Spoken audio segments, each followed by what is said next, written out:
ជំរាបសួរខ្ញុំឈ្មោះតារាខ្ញុំជាអ្នកធ្វើការក្នុងវិស័យទេសចរសហគ្រាសសង្គមនិងវប្បធម៌រយៈពេល25ឆ្នាំ Bonjour, hello. Bonjour, je m'appelle Dara, je suis un travailleur dans le tourisme, l'entreprise sociale et la culture pour 25 ans. My name is Dara. I am a cultural worker and tourism as well as social enterprise for the past 25 years. ខ្ញុំព្រមទាំងសិល្បករមួយចំនួនបានរចនាប្រមូលផ្ដុំនៅបទពិសោធន៍ទេសចរពិសេសជាច្រើននៅក្នុងអង្គភាពទស្សនាទានតារានិងសិល្បករ Daraism and Artist ក្នុងសកម្មភាពទាំងអស់នោះភ្ញៀវរៀនសូត្រស្វែងយល់និងសិក្សាពីមូលដ្ឋានគ្រឹះនៃវប្បធម៌ខ្មែរដោយធ្វើឲ្យគាត់ត្រឡប់ទៅវិញក្លាយទៅជាមិត្តរបស់កម្ពុជានិងជាទូតទេសចររបស់កម្ពុជាផងដែរដូច្នេះ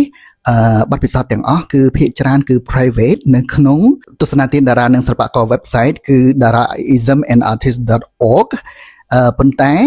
បទពិសោធន៍ខ្លះខ្ញុំធ្វើម្ដងម្កាលដើម្បីឲ្យអ្នកដែលគាត់មិនអាចធ្វើ private tour បានចូលរួមជាមួយយើងនៅក្នុង join in និង sit in coach ដូច្នេះសូមអ្នកទាំងអស់គ្នាមើល website របស់យើង daraismandartist.org ដើម្បីទទួលនៅការ announce ការប្រកាសនៅសកម្មភាពដែលភ្ញៀវអាចចូលរួមបានដោយតម្លៃល្អបាទអញ្ចឹងសូមអ្នកទាំងអស់គ្នាចូលរួមជំរុញភ្ញៀវមកកាន់ពួកយើងលើកទឹកចិត្តភ្ញៀវឲ្យគាត់ចូលរួមដើម្បីឲ្យគាត់ក្លាយជាមិត្តរបស់កម្ពុជានិងទូតទេសចររបស់កម្ពុជាសូមអរគុណច្រើនចំពោះការចូលរួមរបស់អ្នកទាំងអស់គ្នាអានុភាពនៃប្រធមទាំងពោលលៀនអ្នកទាំងឡាយទាំងបរិយាទាំងឡាយគ្រប់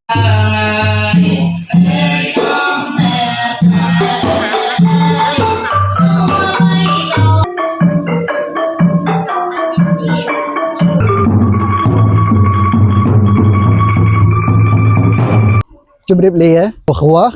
et à bientôt à Daraism and Artist Experience. Goodbye and see you soon at Daraism and Artist Experiences. Thank you.